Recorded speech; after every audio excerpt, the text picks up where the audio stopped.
In Moscow, Idaho, continue to investigate the stabbing deaths of 4 University of Idaho students. Now, in a news release, they said that they've been following tips that one of the victims had a stalker, but they have not been able to identify one. Currently, they have no suspect and no weapon for the killings that happened more than a week ago. Chris Mitchell has. On November 13th, the bodies of 4 University of Idaho students were found stabbed to death. Since then, we've had 58 suspicious circumstances calls and 15 welfare checks. While police are calling Monday night's suspicious activity report on Blaine Street unfounded, Public Information Officer Aaron Snell says it's a good thing that people are on high alert. That is the type of vigilance that we're looking for in the community, being aware of your surroundings and calling 911. Once again, Moscow police urging the public and media to stop spreading misinformation and speculation. There have been published reports about the murder weapon being a military-style knife. Snell says they never specified that. It's a fixed blade weapon, fixed blade knife. We know it was a knife.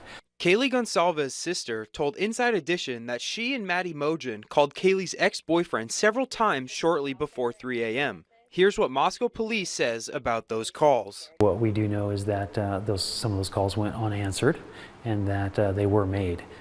We are aware of that and we're investigating, and we are trying to provide some clarity as soon as possible on kind of the context of those calls. There are also reports circulating that Gonsalves had a stalker. When we asked, police could not confirm or deny that information. We are continuing to investigate. As we get some clarity on that issue, if it's not pertinent to the investigation, we will try and provide information to the public. We know that that question is out there. More assistance is being provided for those in Moscow who are experiencing emotional distress as a result of the homicides. The Georgia State Supreme Court has reinstated a 6-week abortion ban in the state.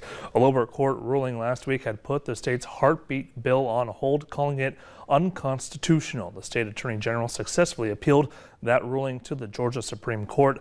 Critics have said that many women are unaware they are pregnant in the first 6-week time frame. 7 of the 9 Georgia Supreme Court justices agreed on the brief 1-page decision.